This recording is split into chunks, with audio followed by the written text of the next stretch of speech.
ദുബായിലെ ഭക്ഷണങ്ങൾ രുചിച്ച് നോക്കി, കൊള്ളാം. എന്താണ് അഭിപ്രായം? നാട്ടിലത്തെ ആ ഒരു ലെവൽ അല്ലെങ്കിലും പക്ഷെ ദുബായിലെ ഭക്ഷണങ്ങൾ ഒരുപാടുണ്ട്, ഒരുപാട് ചോയ്സ് ഉണ്ട്. അപ്പം നമുക്ക് തന്നെ ഇപ്പോൾ ഫുഡ് കഴിക്കാനാണെങ്കിൽ എവിടെ പോകണം എന്നുള്ളൊരു കൺഫ്യൂഷനാണ്. കാരണം അത്രയ്ക്ക് ഔട്ട്ലെറ്റ്സ് ആണ് ഇപ്പോൾ ദുബായിൽ വന്നപ്പോൾ കാണാൻ പറ്റിയത്. നാട്ടിലൊക്കെ നമുക്ക് നോർമലി ഇതിൽ വർക്ക് ചെയ്യുന്ന ഔട്ട്ലെറ്റ്സ് വരെ ദുബായിൽ അടിപൊളിയായിട്ട് ഓടുന്നുണ്ട്. അത്രയൊക്കെ തന്നെ നല്ല സന്തോഷമുണ്ട് കണ്ടിരിക്കാൻ. കുറേ ആൾക്കാർ പറഞ്ഞു എന്തിനാ ജോലി കളയുന്നത്, ജോലിയിൽ വർക്ക് ചെയ്യുന്ന ആൾക്കാർ വർക്ക് ചെയ്യണം. പക്ഷെ ഞാൻ എൻ്റെ ഒരു പാഷൻ ഞാൻ തീരുമാനിച്ചു ഈ മേഖലയിലേക്ക് പോകണം എന്നുള്ളത്. അപ്പോൾ അവനവൻ്റെ ചോയ്സ് അനുസരിച്ച് നീങ്ങിക്കഴിഞ്ഞാൽ നമ്മുടെ സക്സസ് നമ്മുടെ പിന്നാലെ തന്നെ വരും. ഞാനിപ്പോൾ ഒരു 75ഓളം കല്യാണങ്ങൾ വീഡിയോ ആയിട്ട് പോയിട്ട് ഷൂട്ട് ചെയ്തിട്ടുണ്ടെങ്കിലും 75-ലൊരു 60ഓളം കല്യാണങ്ങൾക്കും അവസാനം ഫുഡ് ബാക്കിയാവാറില്ല, തികയാറില്ല എന്നുള്ള രീതിയിലാണ് വരാറ്. കറക്റ്റ് വ്യക്തമായിട്ടുള്ള കാൽക്കുലേഷൻ അവരുടെ കയ്യിലുണ്ട്. ഇപ്പോൾ ഒരു 5000 ആൾക്കാരുടെ പരിപാടി എന്ന് വെച്ച് കഴിഞ്ഞാൽ 5000 ആൾക്കാർക്ക് എന്തൊക്കെ സാധനം കൊടുക്കണം, എവിടെയൊക്കെ കൂട്ടണം, എവിടെയൊക്കെ കുറക്കണം എന്നുള്ളതിന് എല്ലാ കണക്കും. ഇതുകൊണ്ട് ഇപ്പോൾ ഉണ്ടായത് എന്താണെന്ന് വെച്ച് കഴിഞ്ഞാൽ നമ്മളിപ്പോൾ ആരെങ്കിലും ഒരു കല്യാണത്തിന് ഇൻവൈറ്റ് ചെയ്ത് പോയാലും വെറുതെ ഫോൺ നോക്കി പോകും, ഒന്ന് വീഡിയോ എടുത്താലും എന്താന്നുള്ള രീതി. പിന്നെ എനിക്ക് നമ്മൾ ആലോചിച്ചു, അയ്യോ നമ്മൾ വീഡിയോ എടുക്കാൻ വന്നല്ലോ, ഒരു ഇൻവിറ്റേഷൻ്റെ പുറത്ത് വന്നല്ലേ എന്നുള്ളത്. ഇനി ഒരു ഇൻവിറ്റേഷൻ കിട്ടിക്കഴിഞ്ഞ ഒരു കല്യാണത്തിന് പോയാലും പുറമേ ആൾക്കാർ ചോദിക്കും, അല്ല വീഡിയോ എടുക്കുന്നില്ലേ, ഞാൻ പറയും ഇന്നെങ്കിലും ഒന്ന് ഫോൺ എടുക്കാതെ കീശയിലിട്ട് വന്നാണ് ഫുഡ് കഴിച്ച് പോകാന്നുള്ള രീതിയിലാണ്. ഒരു മാളുള്ള റെസ്റ്റോറൻ്റ് ആണ്, പേര് പറയുന്നില്ല. അവർ മന്തി പ്രൊമോട്ട് ചെയ്യാൻ പോയിട്ട് റെസ്റ്റോറൻറ്റിൻ്റെ ഫ്രണ്ടൊക്കെ കാണിച്ച് നമ്മൾ മന്തി ഇങ്ങനെ എടുത്ത് വാങ്ങിയിട്ട് മന്തിൻ്റെ വീഡിയോ ഒക്കെ എടുത്ത് തിരിച്ച് ആ മന്തി തിരിച്ച് വാങ്ങിയ ടീംസ്. അപ്പോൾ അങ്ങനത്തെ രീതിയിലുള്ള ആൾക്കാരെ നമ്മൾ ഫിൽട്ടർ ചെയ്തിട്ടാണ് മാക്സിമം നമ്മൾ കണ്ടന്റ് ചെയ്യാറ്. ഏറ്റവും വലിയ ലക്ഷ്യം എന്ന് വെച്ച് കഴിഞ്ഞാൽ നമ്മൾ കൺട്രീസിന്റെ രാജ്യങ്ങളുടെ ലിസ്റ്റ് കൂട്ടി വരിക. അങ്ങനെ നമുക്ക് പറയാൻ ഒരുപാട് കാര്യങ്ങളുണ്ടാവും. നമസ്കാരം. മൂവി വേൾഡ് മീഡിയ മിഡിൽ ഈസ്റ്റിന്റെ അൺലിമിറ്റഡ് ടോക്സിന്റെ പുതിയ അധ്യായത്തിലേക്ക് എല്ലാ മാന്യ പ്രേക്ഷകർക്കും സ്വാഗതം.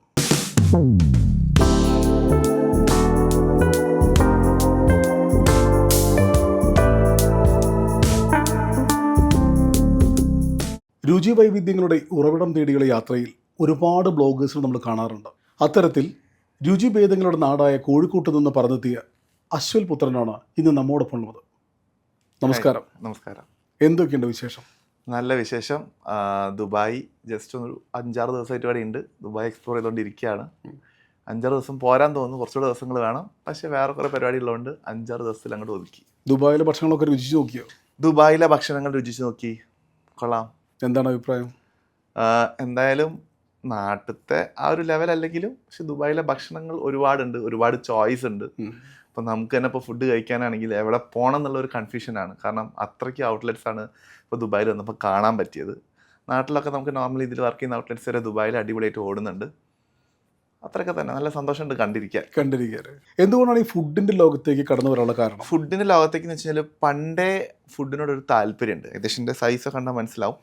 എന്ന് വെച്ച് കഴിഞ്ഞാൽ നമ്മൾ ആദ്യം എവിടെയൊക്കെ എന്തൊക്കെ ഫുഡ് കിട്ടും എന്നുള്ള കാര്യങ്ങൾ ജസ്റ്റ് ഫോട്ടോ എടുത്തിടലായിരുന്നു പരിപാടി. ഇപ്പം എവിടെ പോയാലും നമ്മൾ ഫുഡ് കഴിക്കും.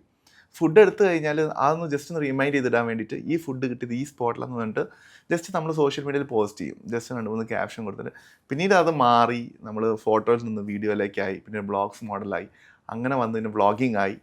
ആ രീതിയിലാണ് ഫുഡ് നമ്മൾ സെലക്ട് ചെയ്ത്. വേറൊരു കാര്യം കൂടി എന്ന് വെച്ച് കഴിഞ്ഞാൽ ഫുഡ് എന്ന് വെച്ച് കഴിഞ്ഞാൽ എല്ലാവർക്കും ഇഷ്ടപ്പെട്ട ഒരു സംഭവമാണ്. ഇപ്പം ഞാനാണെങ്കിൽ ഫുഡ് കാണും, ഇവിടെ ഇരിക്കുന്ന ആളാണെങ്കിൽ കാണും, ഏത് ആൾക്ക് വേണമെങ്കിലും ഫുഡ് പറ്റും. തീർച്ചയായും. അപ്പം എല്ലാവരും ഒരേപോലെ ഇഷ്ടപ്പെടുന്ന ഒരു ഫീൽഡാണ് ഫുഡ്. അതുകൊണ്ട് ഫുഡ് അങ്ങോട്ട് സെലക്ട് ചെയ്തു. ഒരുപാട് ഫുഡുകൾ രുചിച്ച് നോക്കിയിട്ടുണ്ട്, ഒരുപാട് ട്രൈ ചെയ്തിട്ടുണ്ട്. നാട്ടിലായാലും ഇവിടെയായാലും വിദേശങ്ങൾ രാജ്യങ്ങളിലൊക്കെ. അശ്വിന് ഏറ്റവും ഇഷ്ടപ്പെട്ട മനസ്സറിഞ്ഞ് കഴിച്ച അല്ലെങ്കിൽ ഇപ്പോഴും അത് നാവിൻ മുമ്പിൽ അതിന്റെ രുചി നിൽക്കുന്ന എന്തെങ്കിലും ഫുഡുണ്ട്? അതൊക്കെ തന്നെ നമ്മുടെ നാട്ടിലെ ബിരിയാണി തന്നെയാണ് ഏറ്റവും. എപ്പോൾ ചെന്ന് കഴിഞ്ഞാലും അതും ഹോട്ടലിന് പുറമെ ആണെങ്കിൽ കല്യാണ വീട്ടിലെ ബിരിയാണി ഉണ്ടാവും, കല്യാണ ബിരിയാണി എന്ന് പറഞ്ഞിട്ട്. ആ ഒരു രുചി നമുക്ക് എവിടെയും കിട്ടാൻ വളരെ കുറവാണ്. ഒരുവിധം ഹോട്ടൽസൊക്കെ ഇപ്പോൾ കല്യാണ ബിരിയാണി എന്ന് പറഞ്ഞിട്ട് കൊടുക്കുന്നുണ്ട്. എന്നാലും കല്യാണ വീട്ടിലത്തെ ആ ഒരു പവറിൽ കഴിക്കുന്ന ബിരിയാണി ഉണ്ടല്ലോ, അത് വേറെ തന്നെയാണ്. അതിപ്പോൾ ആരോട് ചോദിച്ചു കഴിഞ്ഞാലും കല്യാണ വീട്ടിലെ ബിരിയാണി ഒരു പ്രത്യേക മെമ്മറി തന്നെയായിരിക്കും. തീർച്ചയായും. ഇപ്പോൾ കോഴിക്കോട് ഒരുപാട് വിഭവങ്ങളുള്ള സ്ഥലങ്ങൾ, കോഴിക്കോട്, തലശ്ശേരി, അവിടെ ഈ ഭക്ഷണത്തിന്റെ ഒരു ഈറ്റില്ലമാണ്. ഒരുപാട് വെറൈറ്റീസ് ഫുഡ് കിട്ടുന്ന സ്ഥലമാണ്. അപ്പോൾ അങ്ങനെ നോക്കുമ്പോൾ ഈ നാട്ടിൻപുറത്തുള്ള ഈ ഭക്ഷണശാലയിൽ പോയിട്ടാണ് കൂടുതലും ബ്ലോഗ് ചെയ്തിരിക്കുന്നത്. ചെറിയ ചെറിയ കടകൾ അല്ലെങ്കിൽ സ്പെഷ്യൽ ആയിട്ട് പോയി കണ്ടെത്തി ചെയ്ത കുറേ സംഭവം. പല നാട്ടിൽ ചെന്ന് കഴിഞ്ഞാലും അവിടുത്തെ സ്പെഷ്യൽ ആയിട്ടുള്ള ഐറ്റംസ് ഉണ്ടാവും. ഇപ്പം നമ്മുടെ നാട്ടിൽ തന്നെ ഉണ്ട് ചന്ദ്രേട്ടൻ്റെ ചായക്കട എന്ന് പറഞ്ഞിട്ട് ഒരു കടയുണ്ട്. അപ്പം അവിടുത്തെ മെയിൻ അവരെന്ന് വെച്ച് കഴിഞ്ഞാൽ പണ്ട് അവിടെ കൽപ്പണിക്ക് വരുന്ന ആൾക്കാർക്ക് ഐറ്റംസ് ഉണ്ടാക്കിക്കൊണ്ടിരുന്ന ആളാണ്. പിന്നെ ഒരുപാട് ഇൻഫ്ലുവൻസേഴ്സ് വന്നു, പുറമേ വിദേശത്തു നിന്ന് ആൾക്കാർ വന്നു. അപ്പം തന്നപ്പം അവരുടെ ആ ഒരു ഫുഡിൻ്റെ മൊത്തത്തിലുള്ളത് മാറി. അതായത് അവരുടെ ടേസ്റ്റും മാറി, അതേപോലെ തന്നെ ഐറ്റംസും മാറി, അവർ കുറച്ചുകൂടി അഡ്വാൻസ്ഡ് ആയിട്ട് കൊടുക്കാൻ തുടങ്ങി. അപ്പോൾ നമ്മൾ മാക്സിമം ഒരു ലോക്കൽ ഏരിയയിൽ പോയിട്ട് ഫുഡ് എടുക്കുമ്പം അത് നമ്മൾ പബ്ലിക്കിലേക്ക് എത്തിക്കും. നമ്മളുടെ ഒരു ധാരണയിൽ ആ ഫുഡ് എപ്പോഴും നന്നായിരിക്കണം എന്നാണ്. നോർമലി സംഭവിക്കുന്നതെന്ന് വെച്ച് കഴിഞ്ഞാൽ നമ്മളിപ്പോൾ ഏതെങ്കിലും ഒരു നോർമൽ ഒരു ചെറിയ ഷോപ്പ് നമ്മൾ ആരെങ്കിലും വീഡിയോ ചെയ്ത് ക്ലിക്ക് ആയി കഴിഞ്ഞാൽ അവിടേക്ക് ക്രൗഡ് വരും. ക്രൗഡ് വന്നു കഴിഞ്ഞാൽ ഇവർക്ക് നോർമലി ആ ഒരു പഴയ സംഭവം മെയിൻറ്റെയിൻ ചെയ്യാൻ കുറച്ച് ബുദ്ധിമുട്ടായിട്ട് വരുന്നുണ്ട്. മേ ബി ഇപ്പോൾ കുക്ക് ചെയ്തുകൊണ്ടിരിക്കുന്ന ആളായിരിക്കും ഇല്ല ഇപ്പോൾ കുക്ക് ചെയ്യുന്നത്, ആൾ മാറിയിട്ടുണ്ടാവും. കാരണം ആ ആൾക്ക് ഒരു 50 ആൾക്ക് കൊടുത്തോണ്ടിരുന്നത് ഇപ്പം ഒരു 500 ആൾക്ക് കൊടുക്കണമെങ്കിൽ കംപ്ലീറ്റ്ലി മാറും. ആ ഒരു സംഭവം നമ്മളിപ്പോൾ നോർമലി കണ്ടുവരുന്നുണ്ട്. അപ്പോൾ ശരിക്കും എന്ന് വെച്ച് കഴിഞ്ഞാൽ നമ്മൾ ഏതെങ്കിലും നമ്മുടെ ഒരു ജെം സ്പോട്ട് നാട്ടിലൊക്കെ ഉണ്ടെങ്കിൽ, നല്ല അടിപൊളി ഫുഡ് കഴിക്കുന്നുണ്ടെങ്കിൽ, കിട്ടുന്നുണ്ടെങ്കിൽ അവിടെ പോയി ഫുഡ് കഴിക്കുക. കഴിയുന്നു അത് പബ്ലിസിറ്റി കൊടുത്തു കഴിഞ്ഞാൽ അവർക്കും കൺട്രോൾ ചെയ്യാൻ പറ്റില്ല, നമുക്കും കൺട്രോൾ ചെയ്യാൻ പറ്റില്ല. അതാണ് സംഭവം. അപ്പൊ അതുകൊണ്ട് ഒരു ടേസ്റ്റ് വ്യത്യാസം വരുന്നുണ്ട്. നിങ്ങൾ പറയുന്ന പോയിട്ട് നമ്മൾ കഴിക്കുമ്പോൾ നമുക്ക് ആ ടേസ്റ്റ് കിട്ടുന്നില്ല. അത് എവിടെ കണ്ടു കഴിഞ്ഞാലും ആൾക്കാർ പറയുന്നതാണ്. ആദ്യം നമ്മൾ അശ്വലല്ലേ കോഴിക്കോട് ചൂ അല്ലേ എന്ന് ആരെങ്കിലും കൈ തരാൻ വരുമ്പം നമ്മൾ ആദ്യം തരുന്നത് വെച്ചാൽ കുഴപ്പമൊന്നും ഇല്ലെങ്കിൽ കൈ തരാം, കുഴപ്പമാണെങ്കിൽ എന്താ പ്രശ്നം എന്നുള്ള രീതിയിലാണ്. കാരണം എന്താ വെച്ചാൽ പല ആൾക്കാരും പറയുന്നതാണ് നമ്മളുടെ വീഡിയോ കണ്ടുപോയ ഷവർമേന്റെ ഉള്ളിൽ മീറ്റ് കുറവാണ്, നിങ്ങളുടെ വീഡിയോയിൽ കണ്ട ഷവർമയ്ക്ക് മീറ്റ് കൂടുതലുണ്ട്, അവിടുത്തെ ഫുഡ് പോരാ, ഇവിടുത്തെ ഫുഡ് പോരാ, നിങ്ങൾ എന്ത് വീഡിയോ ചെയ്തെന്നുള്ളത്. ഒന്നാമത്തെ കാര്യം എന്ന് വെച്ച് കഴിഞ്ഞാൽ ടേസ്റ്റ് ബഡ്സ് ഓരോരുത്തർക്കും വ്യത്യാസമാണ്. എനിക്കിപ്പോൾ അടിപൊളിയായിട്ടുള്ള ബിരിയാണി എൻ്റെ ഫ്രണ്ടിന് അടിപൊളിയായി തോന്നിക്കൊള്ളണമെന്നില്ല. രണ്ടാമത്തെ കാര്യം എന്ന് വെച്ച് കഴിഞ്ഞാൽ ഇന്നിപ്പോൾ ഞങ്ങൾ പോയപ്പം മേ ബി ആ റെസ്റ്റോറൻറ്റ് അടിപൊളിയായിട്ട് ഫുഡ് തന്നു, മേ ബി നാളത്തേക്ക് എന്താണുള്ള കപ്പാസിറ്റി നമുക്കത് പറയാൻ പറ്റില്ല. നമ്മൾ മാക്സിമം അവരുടെ അടുത്ത് പറയും ബെസ്റ്റ് ഫുഡ് കൊടുക്കണേ.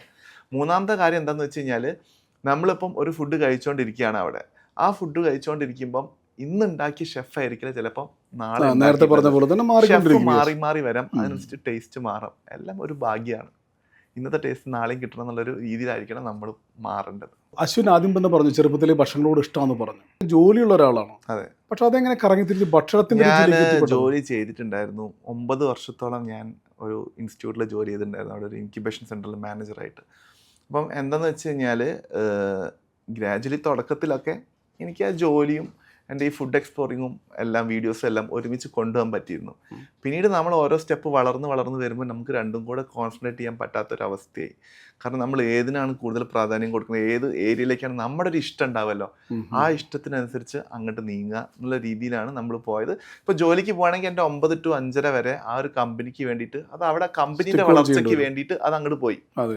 ആ ഒരു 9 to 5:30 വരെ ഞാൻ മാറി ചിന്തിച്ച് എൻ്റെ വളർച്ചയ്ക്ക് വേണ്ടിയിട്ട് ഞാൻ നോക്കിക്കഴിഞ്ഞാൽ ഒന്നുകൂടെ ഒരു ഇമ്പാക്റ്റ് ഉണ്ടാവും. അതിപ്പം മോണിറ്ററി വൈസ് ആണെങ്കിലും എല്ലാത്തിലും വ്യത്യാസം ഉണ്ടാവും. നമ്മൾ നമ്മളുടെ ഇഷ്ടപ്പെട്ട ഏരിയയിലേക്ക് പോകുമ്പോൾ നമുക്ക് ഫ്രീ ആയിട്ട് ഇരുന്ന് വർക്ക് ചെയ്യാൻ പറ്റും, വർക്ക് പ്രഷറോ കാര്യങ്ങളൊന്നും ഇല്ലാതെ. അതുകൊണ്ട് തന്നെയാണ് ഞാൻ 9 വർഷം വർക്ക് ചെയ്തുകൊണ്ടിരുന്ന ഒരു സ്ഥലത്ത് ഞാൻ അവിടെ റെസിഗ്നേഷൻ കൊടുത്ത് ഞാൻ ഇറങ്ങി. ഞാൻ പിന്നെ ഫുൾ ടൈം കോണ്ടന്റ് ക്രിയേഷനിലേക്കായി. ഞാൻ ഇതൊരു കമ്പനിയാക്കി രജിസ്റ്റർ ചെയ്തു. അപ്പം KTU media productions private limited എന്ന കമ്പനിയാണ്. അറൗണ്ട് ഒരു 3 to 4 സ്റ്റാഫ് അതിൽ വർക്ക് ചെയ്യുന്നുണ്ട്. ഇപ്പോൾ ഒരു പ്രൊഫഷണൽ രീതിയിൽ തന്നെയാണ് പോണത്. രുചി തേടി അന്വേഷിച്ച് ഇറങ്ങിയപ്പോൾ ആദ്യമായി രുചിച്ച് ഫുഡ് എവിടെ നിന്നായിരുന്നു, ആരതായിരുന്നല്ലോ ഓർമ്മയുണ്ടോ? ആദ്യമായിട്ടെന്ന് വെച്ച് കഴിഞ്ഞാൽ നമ്മളിപ്പം ആദ്യം തന്നെ ഹോട്ടലിൽ നിന്നൊക്കെ കേൾക്കുമ്പോൾ നമ്മുടെ നാട്ടിലുള്ള ഹോട്ടൽ തന്നെ ഓർമ്മ വരിക. അതായത് ഞാൻ ചോദിച്ചത് അമ്മ വീട്ടിൽ നടക്കുന്ന ഭക്ഷണങ്ങളോട് കൊതി തോന്നി, അല്ലെങ്കിൽ അതിന്റെ വീട്ടിലുള്ള ഭക്ഷണം അത് വേറെ സ്റ്റൈൽ തന്നെയാണ്, വേറെ രീതി തന്നെയാണ്. അത് നമുക്ക് അപ്പോൾ ആരുടെ വീട്ടിലാണെങ്കിലും ആ വീട്ടിൽ കഴിക്കുന്ന പോലെ നമുക്ക് ഹോട്ടലിൽ കിട്ടില്ല. കാരണം അതിന്റെ ഇൻഗ്രീഡിയൻസും കാര്യങ്ങളും നമ്മൾ വീട്ടിലുണ്ടാക്കുന്ന പോലെ അങ്ങനെ ഉണ്ടാക്കണമെന്നില്ല. പക്ഷെ എന്നാലും വീട്ടിൽ ആരാണ് ഏറ്റവും നല്ലതായിട്ട് ഭക്ഷണം ഉണ്ടാക്കുന്നത്? അശ്വിൻ കുക്ക്? ഇപ്പോൾ ഞാൻ അങ്ങനെ കുക്ക് ചെയ്യാറില്ല. പക്ഷെ ഞാൻ എന്താ വെച്ച് കഴിഞ്ഞാൽ കുക്കിങ്ങിന്റെ വീഡിയോസ് ഒക്കെ കാണാറുണ്ട്. പല പല ചാനലിൽ പണ്ടൊക്കെ ഉണ്ടാവല്ലോ, ചാനലിൽ ഓരോന്നുണ്ടാക്കുന്നത്. എന്നിട്ട് നമ്മൾ ആലോചിക്കായിരുന്നു ഇത് കുക്ക് ചെയ്ത് കഴിഞ്ഞിട്ട് ഇത് ആരാ കഴിക്കുക, ക്യാമറമാനും ടീമും എല്ലാവരും കൂടിയാണ് കഴിക്കുക, അല്ലെങ്കിൽ ജസ്റ്റ് ഡമ്മി മാത്രമാണെന്നുള്ള രീതിയിലൊക്കെ ഉണ്ടാവും. അപ്പം അത്യാവശ്യം പിടിച്ച് നിൽക്കേണ്ടി വന്നു കഴിഞ്ഞാൽ കുക്ക് ചെയ്യും. വീട്ടിൽ അമ്മ നന്നായിട്ട് കുക്ക് ചെയ്യും, എല്ലാവരും കുക്ക് ചെയ്യും. കുക്കിങ്ങിന്റെ ഫാമിലി പരമായിട്ട് കുക്കിംഗ് പ്രശ്നങ്ങളൊന്നുമില്ല. ജോലി കളഞ്ഞിട്ടാണ് ഇതിലേക്ക് പാഷനായിട്ട് ഇറങ്ങി. ജോലി കളഞ്ഞ് കുറെ ആൾക്കാർ പറഞ്ഞു എന്തിനാ ജോലി കളയുന്നത്, ജോലിയിൽ വർക്ക് ചെയ്യുന്ന ആൾക്കാർ വർക്ക് ചെയ്യണം. പക്ഷെ ഞാൻ എൻ്റെ ഒരു പാഷൻ ഞാൻ തീരുമാനിച്ചു ഈ മേഖലയിലേക്ക് പോകണം എന്നുള്ളത്. അപ്പോൾ അവനവൻ്റെ ചോയ്സ് അനുസരിച്ച് നീങ്ങിക്കഴിഞ്ഞാൽ നമ്മുടെ സക്സസ് നമ്മുടെ പിന്നാലെ തന്നെ വരും. അതാണ് നമ്മുടെ ഏരിയ നമ്മൾ തന്നെ കണ്ടുപിടിക്കുക. അതായിരുന്നു വേറൊരാളുടെ ഫോഴ്സിൽ നമ്മൾ വർക്ക് ചെയ്യാതെ നമുക്ക് ഇഷ്ടമുള്ള മേഖല തിരഞ്ഞെടുക്കുക. അശ്വല നോക്കുമ്പോൾ ഒരുപാട് വലിയ വലിയ കല്യാണങ്ങൾ, എന്താ പറയുക, ഇവൻറ്റുകൾ, ഇതൊക്കെയാണ് അശ്വല കൂടുതലായിട്ട് ബ്ലോഗ് ചെയ്തിരിക്കുന്നത്. അപ്പം അതിലൊക്കെ പോകുമ്പോൾ ഒരു അനുഭവം ഉണ്ടാവില്ലേ, ഒരു പ്രത്യേകത? കല്യാണം ചെറിയ കല്യാണങ്ങളല്ല, ഒക്കെ വലിയ വലിയ കല്യാണങ്ങളാണ്. അപ്പോൾ ഒന്നിൽ നിന്ന് ഒന്നിലേക്ക് പോകുമ്പോൾ അനുഭവങ്ങളൊന്നും നമ്മൾ നോർമലി എന്തെന്ന് വെച്ച് കഴിഞ്ഞാൽ ഇപ്പം ഒരുപാട് കല്യാണങ്ങൾ അറ്റൻഡ് ചെയ്തിട്ടുണ്ട്. ഏകദേശം 75-ന് മുകളിൽ ആഡംബര കല്യാണങ്ങൾ മാത്രം അറ്റൻഡ് ചെയ്തിട്ടുണ്ട്. പല പല കാറ്ററിങ്സും ഈവൻസും ആയിട്ട് നമ്മുടെ നാട്ടിൽ മാത്രം. നമ്മുടെ നാട്ടിൽ പോയിട്ടുണ്ട്, ചെന്നൈയിൽ പോയി ചെയ്തിട്ടുണ്ട്, ബാംഗ്ലൂർ പോയി ചെയ്തിട്ടുണ്ട്. ഒക്കെ മലയാളീസ് രീതിയിലുള്ളതാണ് കല്യാണം. നമ്മൾ ഇവിടുന്ന് ഒരു നൈറ്റ് വണ്ടി എടുത്ത് പോയിട്ട് ചെന്നൈ പോയി ചെയ്ത് പിറ്റേ ദിവസം രാവിലെ കൊണ്ട് വന്നിട്ടുണ്ട്. ഇവിടുത്തെ കാറ്ററിംഗ് ടീം തന്നെയാണ് ഇത് മെയിൻലി ചെയ്യുന്നതെന്ന് വെച്ച് കഴിഞ്ഞാൽ, ഒന്ന് നമ്മൾ കാറ്ററിങ്ങിൻ്റെ പ്രൊമോഷന് വേണ്ടിയിട്ട് ചെയ്യും. അതായത് കാറ്ററിങ് അവരുടെ ഇത്ര ഐറ്റംസ് ഉണ്ട്, ഇത്ര സെറ്റിങ്സ് ഉണ്ട്, കാര്യങ്ങളൊക്കെ കാണിക്കാൻ വേണ്ടി നമ്മൾ ചെയ്യും. അല്ലാത്തൊരു സംഭവം എന്താണെന്ന് വെച്ച് കഴിഞ്ഞാൽ വീട്ടുകാർ അവരുടെ ആ ഒരു പവർ കാണിക്കാൻ വേണ്ടിയിട്ടും അവർ ചെയ്യാറുണ്ട്. അതായത് നമ്മൾ ഇത്രയും നല്ല സെറ്റിങ്സിലാണ് പരിപാടി നടത്തിയത്, ഇതൊക്കെയാണ് നമ്മുടെ നമ്മുടെ ആ കാര്യങ്ങളൊക്കെ ഒന്ന് കാണിക്കാൻ വേണ്ടിയിട്ട് ചെയ്യുന്ന ആൾക്കാരുണ്ട്. ഇന്നേവെന്ന് വെച്ച് കഴിഞ്ഞാൽ അവരൊരു 200 ആൾക്കാരുടെ പരിപാടി നടത്തും. നമ്മളുടെ ഈ റീച്ച് പോകണത് അറൗണ്ട് ഒരു 10 ലക്ഷം ആൾക്കാരുടെ ഇടയിൽ പോകും. ഇതിനായിട്ട് നമുക്ക് ഒരു കോർ ഓഡിയൻസിന് നമുക്ക് ഫേസ്ബുക്കിൽ കല്യാണങ്ങൾ കണ്ട് അത് തെറി പറയാനായിട്ടുള്ള ഒരു ഓഡിയൻസ് ഉണ്ട്. തീർച്ചയായും ഞാനത് ചോദിക്കാൻ പറ്റും. കാരണം വെച്ചാൽ സാധാരണ നിങ്ങൾ നടത്തുന്ന കല്യാണങ്ങൾ ചോദിക്കുന്ന സംഭവിച്ചാൽ നിങ്ങൾ ഇത്രയും ഭക്ഷണങ്ങൾ വെച്ച് ഒരു കല്യാണത്തിൽ ഏകദേശം ഒരു 100 അല്ല വിഭവങ്ങൾ ഉണ്ടായിരിക്കും. അപ്പൊ അത്രയും ആൾക്കാർ നമുക്ക് എന്തായാലും വയറ് നിറഞ്ഞാൽ പിന്നെ അതിന്റെ അപ്പുറത്തേക്ക് നമുക്ക് ഒന്നും കഴിക്കാൻ പറ്റില്ല. അപ്പൊ ആ ഭക്ഷണങ്ങൾ നിങ്ങൾ എങ്ങനെയാണ് ഉപയോഗിക്കുക? അതായത് അത് നിങ്ങൾ വേസ്റ്റ് അല്ലേ, അത് ഒരു ദുരുപയോഗം ചെയ്യുന്നതല്ലേ, അത് വല്ല പാവങ്ങൾക്ക് കൊടുത്താൽ കൊണ്ട് ഒരുപാട് കമന്റ്സ് ഞാൻ വായിച്ചിട്ടുണ്ടായല്ലോ. കറക്റ്റ്. അപ്പൊ എന്താണ് സത്യാവസ്ഥ? ഒരു കാര്യം ഞാൻ പറയുകയാണെങ്കിൽ, ഞാനിപ്പോൾ ഒരു 75ഓളം കല്യാണങ്ങൾ വീഡിയോ ആയിട്ട് പോയിട്ട് ഷൂട്ട് ചെയ്തിട്ടുണ്ടെങ്കിലും 75-ൽ 60ഓളം കല്യാണങ്ങൾക്കും അവസാനം ഫുഡ് ബാക്കി ആവാറില്ല, തികയാറില്ല എന്നുള്ള രീതിയിലാണ് വരാറ്. അതായത് ഈ ഗസ്റ്റിന് കൊടുക്കാൻ പറ്റത്തില്ല. കാറ്ററിങ്ങിന്റെ ടീം അത് മാനേജ് ചെയ്യും, അവസാനത്തേക്ക് എങ്ങനെയെങ്കിലും ഉണ്ടാക്കിയിട്ട് കൊടുക്കും. എന്താണെന്ന് വെച്ച് കഴിഞ്ഞാൽ ഫുഡിന്റെ വേസ്റ്റേജ് വളരെ കുറവാണ്. അതിൽ നമ്മൾ ഒരുപാട് ഐറ്റംസ് കാണുന്നുണ്ടെങ്കിലും എല്ലാം അവർ ലിമിറ്റഡ് ക്വാണ്ടിറ്റിയിൽ ആ ഒരു കണക്കാക്കിയിട്ടാണ് ഉണ്ടാക്കാറ്. കൃത്യമായിട്ടാണ് ഉണ്ടാക്കാറ്. അല്ലാതെ തന്നെ അവർ വാരി വലിച്ചുണ്ടാക്കുന്നത്. കാരണം ഇത് കാറ്ററിംഗ് ടീമിന് തന്നെ ഭയങ്കര നഷ്ടത്തിലേക്കാണ് വരിക. ആവശ്യത്തിൽ കൂടുതൽ ഐറ്റംസ് ഉണ്ടാക്കി കഴിഞ്ഞാൽ കറക്റ്റ് വ്യക്തമായിട്ടുള്ള കാൽക്കുലേഷൻ അവരുടെ കയ്യിലുണ്ട്. ഇപ്പോൾ ഒരു 5000 ആൾക്കാരുടെ പരിപാടി എന്ന് വെച്ച് കഴിഞ്ഞാൽ 5000 ആൾക്കാർക്ക് എന്തൊക്കെ സാധനം കൊടുക്കണം, എവിടെയൊക്കെ കൂട്ടണം, എവിടെയൊക്കെ കുറക്കണം എന്നുള്ളതിന് എല്ലാ കണക്കും. മേ ബി 1-2 ഒരു കാറ്ററിംഗ് കല്യാണം ചെയ്ത് കഴിഞ്ഞാൽ തന്നെ അവർക്കൊരു ഐഡിയ കിട്ടും എങ്ങനെ പോകണം. പിന്നെ പ്രശ്നം വരുന്ന ആൾക്കാർ കൂടുമ്പോഴാണ്. അത് അവർ സ്പോട്ടിൽ തന്നെ മാനേജ് ചെയ്യും. പിന്നെ ആൾക്കാർ തെറി പറയാറുണ്ട്. തെറിയിൽ വരുന്ന മെയിൻ കാര്യങ്ങൾ എന്താണെന്ന് വെച്ച് കഴിഞ്ഞാൽ, നിങ്ങൾക്ക് ഈ പൈസ പാവങ്ങൾക്ക് കൊടുത്താൽ പോരെ, എന്തിനാണ് ഈ പൈസ സ്പെൻഡ് ആക്കുന്നത്, ഈ ഭക്ഷണം ബാക്കി വരുന്ന ഈ കാര്യങ്ങളൊക്കെ. ഈ ഒരു കാര്യം എന്താണെന്ന് വെച്ച് കഴിഞ്ഞാൽ, ശരിക്കും ഒരു കല്യാണം നടക്കുമ്പോൾ, അവിടെ ഇപ്പോൾ ഒരു ആഡംബര കല്യാണം നടക്കുമ്പം ഒരുപാട് പൈസ ആ കല്യാണം നടത്തുന്ന ആളുടെ അലമാരയിലോ അക്കൗണ്ടിലോ കിടക്കുന്ന പൈസ പുറത്തേക്ക് ഇറങ്ങുകയാണ്. ഈ പൈസ പുറത്തേക്ക് ഇറങ്ങി ഫുൾ മാർക്കറ്റിലും സർക്കുലേറ്റ് ചെയ്യാണ്. ഈവൻ അവിടേക്ക് ഐസ് കൊണ്ടുവന്ന ആൾ, ഈവൻ അവിടേക്ക് ഗുഡ്സ് ഓടിച്ചു വന്ന ആൾ, എല്ലാവരുടെ കയ്യിലും ഈ ഒരു പൈസ എത്തുകയാണ്. ഒരു എംപ്ലോയ്മെൻറ്റ് അവിടെ ക്രിയേറ്റ് ചെയ്യപ്പെടുകയാണ്. അപ്പോൾ ആൾക്കാർക്ക് നല്ല രീതിയിൽ ഉപയോഗപ്പെടുകയാണ് ചെയ്യുന്നത്. കാറ്ററിംഗ് ബോയ്സിനൊക്കെ ഒരുപാട് വർക്ക്, കാറ്ററിംഗ് ടീംസിന് ഒരുപാട് വർക്ക്, അരി ബിസിനസ് ഒരുപാട് നടക്കുന്നു. അങ്ങനെ ഒരുപാട് ബിസിനസ് മാർക്കറ്റിലേക്കാണ് പൈസ നടക്കുന്നുണ്ട്. അങ്ങനെ ഒരു റോളിംഗ് നടന്നിട്ടാണ് എക്കണോമി ഒരു വളർച്ച വരുന്നുണ്ട്. ഇതൊന്നും മനസ്സിലാക്കാതെ ആളുകൾ എന്താണെന്ന് വെച്ച് കഴിഞ്ഞാൽ ഈ വീഡിയോ കാണുമ്പോഴേക്കും ഒരു നെഗറ്റീവ് മെന്റാലിറ്റി വരിക. അല്ല, അത് സാധാരണ ആളുകൾ കാണുന്ന വെച്ചാൽ ഇത്രയും ഭക്ഷണം നമ്മൾ കാണിക്കുന്ന ഭക്ഷണം എന്ന് വെച്ചാൽ ഭയങ്കര വിപുലമായിട്ടുള്ള ഭക്ഷണങ്ങളാണ്. പക്ഷെ ഒരു മനുഷ്യനെ എത്രത്തോളം കഴിക്കും എന്നുള്ള എല്ലാവർക്കും തിരിച്ചറിയാവുന്ന കഴിവാണ്. അപ്പൊ അതുകൊണ്ടാണ് അതങ്ങനെ വരുന്നത്. പക്ഷെ അതിന്റെ സത്യാവസ്ഥ അവർക്ക് അറിയില്ല. സത്യാവസ്ഥ അങ്ങനെയാണ്. അതുകൊണ്ടാണ് അവർ ആ കമന്റ് എഴുതുന്നത്. ഒരു ബിരിയാണി ഉണ്ടെങ്കിലും ഇപ്പം വേറെ എന്തെങ്കിലും ആയിട്ടുണ്ടെങ്കിലും ബിരിയാണിയുടെ ക്വാണ്ടിറ്റി എപ്പോഴും കൂടുതലായിരിക്കും. നേരെ മറിച്ച് ഒരു നൂഡിൽസ് ഉണ്ടെങ്കിൽ നൂഡിൽസ് അവർ കുറച്ചേ ഉണ്ടാക്കുള്ളൂ. അവർക്കറിയാം നമ്മൾ കേരളത്തിലാണ്, ആൾക്കാർ ബിരിയാണിയാണ് കൂടുതൽ കഴിക്കുന്നത്, നൂഡിൽസ് വളരെ കുറച്ച് മതി എന്നുള്ള രീതിയിൽ അങ്ങനെ വരാറുണ്ട്. അപ്പോൾ ആ ഒരു സംഭവം നോക്കിയിട്ടാണ് മെയിൻലി നീങ്ങുന്നത്. അതായത് നമ്മൾ മെയിൻലി നഷ്ടങ്ങളൊന്നും നോക്കാതെ നല്ല രീതിയിൽ ആൾക്കാരെ സന്തോഷിപ്പിച്ച് പോകാന്നുള്ളൊരു മെൻറ്റാലിറ്റിയിലാണ് വീട്ടുകാർ മുന്നോട്ട് വരുന്നത്.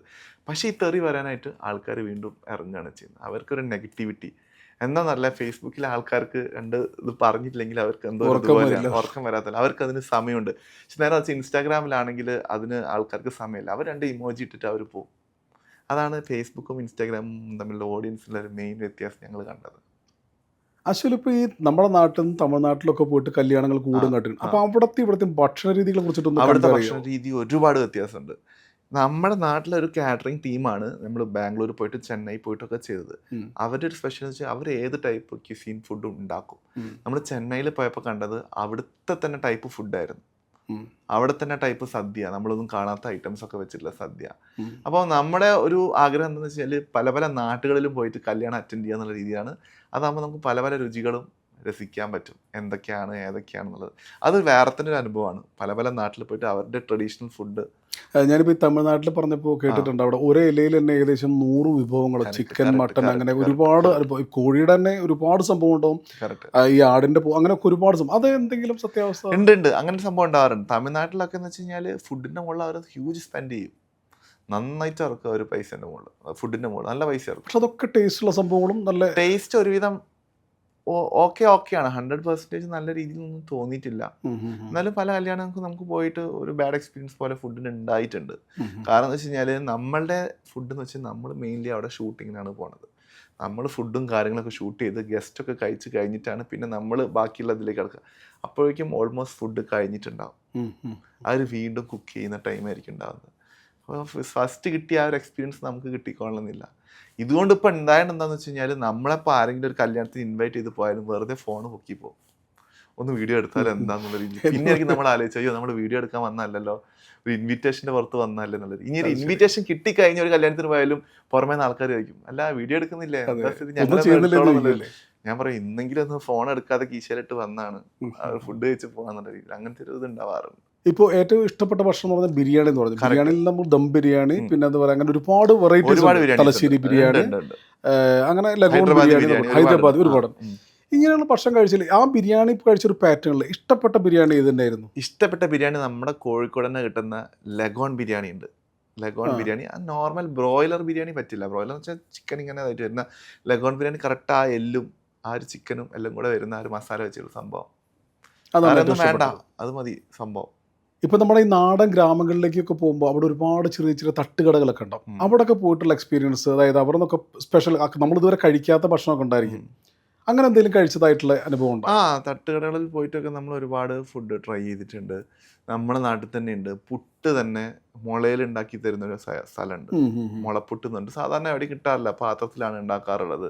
പിന്നെ അതേപോലെ തന്നെ നമ്മുടെ കോഴിക്കോട് സിറ്റിൻ്റെ ഉള്ളിൽ തന്നെ ഉണ്ട് സോയാബീൻ മാത്രം വിൽക്കുന്ന ഒരു ഇക്കയുണ്ട്, ജാഫർ ഖാ സോയാബീൻ എന്നൊക്കെ പറഞ്ഞിട്ട്. ആള് പണ്ട് ഉന്തുവണ്ടിയിൽ വിറ്റുകൊണ്ടിരുന്ന ആളാണ്. ഇപ്പം ആൾ ഒരു ചെറിയ ഷോപ്പ് പോലെ തുടങ്ങിയിട്ടുണ്ട്. അപ്പോൾ അങ്ങനത്തെ യുണീക്കായിട്ടുള്ള ഐറ്റംസ് ഉണ്ട്. ആ ടേസ്റ്റ് അവിടെ തന്നെ മാത്രമേ കിട്ടുള്ളൂ. നമ്മൾ വയനാട്ടിലേക്ക് ചെന്ന് കഴിഞ്ഞാൽ മജീദ് ഖാൻ്റെ ബീഫ് എന്ന് പറഞ്ഞിട്ടൊരു ഐറ്റം ഉണ്ട്. ഒരു നോർമൽ ചെറിയ കടയാണ്. അവിടെ ചെന്ന് കഴിഞ്ഞാൽ പക്ക ഡ്രൈ ആക്കി തരുന്ന ബീഫാണ്. പക്ഷെ അതിനൊരു കുറേ നേരം കുക്കൊക്കെ ചെയ്ത് വരുന്നതാണ്. അതിനൊക്കെ പ്രത്യേക ടേസ്റ്റ് തന്നെയാണ്. അതൊക്കെ നമ്മൾ എപ്പോഴും പോകുമ്പോൾ അവിടെ നമ്മൾ കഴിച്ചുകൊണ്ടിരിക്കും. ആ സംഭവം നമുക്ക് മടുപ്പ് വരില്ല, വീണ്ടും വീണ്ടും ട്രൈ ചെയ്തുകൊണ്ടിരിക്കും. അങ്ങനത്തെ കുറച്ച് യൂണീക്ക് ഐറ്റംസ് ഉണ്ട്. നമ്മൾ വയനാട്ടിലേക്ക് പോയി കഴിഞ്ഞാൽ കൽപ്പറ്റ ഭാഗത്ത് ഒരു ബട്ടർ ബണ്ണ് കിട്ടാനുണ്ട്. അതൊക്കെ നമുക്ക് ഇഷ്ടം പോലെ 2-3 പ്രാവശ്യം നമ്മൾ കഴിച്ചു കഴിഞ്ഞാൽ. പിന്നെ നമ്മൾ കാസർഗോഡ് ഭാഗത്തേക്ക് പോകുമ്പം ബീഫ് പള്ളിക്കറി എന്ന് പറഞ്ഞിട്ടൊരു ഐറ്റം കിട്ടാനുണ്ട്, കാസർഗോഡ് ഉണ്ടാക്കുന്നത്. അപ്പം ആ കണ്ണൂർ ഭാഗത്താകുമ്പോൾ മുട്ടയപ്പം എന്ന് പറഞ്ഞിട്ടൊരു സംഭവം വരാറുണ്ട്. അത് കിലോ കണക്കിനാണ് ഈ പള്ളിക്കറി എന്ന് പറയുന്ന സാധനം വിറ്റഴിക്കുന്നതാണ് ഞാൻ ഒരിക്കലും ഇതിൽ കണ്ടോ, ഒരു ഇൻഫ്ലുവൻസ് പറയുന്നത് കേട്ടോ. അതൊക്കെ സത്യമാണോ? സത്യം. അവർ വലിയ കല്യാണങ്ങൾക്കൊക്കെ ഉണ്ടാക്കുന്ന പോലെയാണ്. അത് പാർസലായിട്ട് ഇങ്ങോട്ടൊക്കെ വരുന്നുണ്ടല്ലോ. അവർ തന്നെ പറയും, ഞങ്ങൾ പോയിട്ട് ഒരു പാർസൽ പറയുമ്പോൾ പുറത്തേക്കാണോ അകത്തേക്കാണോ നോക്കി. പുറത്തേക്കാണെങ്കിൽ അത് സ്പെഷ്യൽ പാക്കിങ്ങിലിട്ടാണ് തരുന്നത്. ആ ഐറ്റംസ് ഇപ്പോൾ ഒരുവിധം കല്യാണങ്ങൾക്കൊക്കെ ഒരു ക്യൂസീനിൽ വരുന്നുണ്ട്. ബീഫ് പള്ളിക്കറി ഇവിടെ അവൈലബിൾ ആണ്. ഇപ്പൊ ഈ ഇവിടെ വന്ന ശേഷം, ദുബായിൽ വന്ന ശേഷം കഴിച്ച ഭക്ഷണങ്ങളിൽ ഏറ്റവും ഇഷ്ടപ്പെട്ട ഭക്ഷണം? ദുബായിൽ വന്നപ്പോൾ ഞാൻ ഔട്ട്ലെറ്റ് പേരെടുത്ത് പറയണമെങ്കിൽ ഇപ്പം കഴിഞ്ഞ ദിവസം ദേപുട്ടില്ലേ, ദേപുട്ടില് പുട്ടിന്റെ വെറൈറ്റീസ് ഞാൻ ഇതുവരെ കയറാത്തൊരു കടയാണ് ദേപുട്ട്.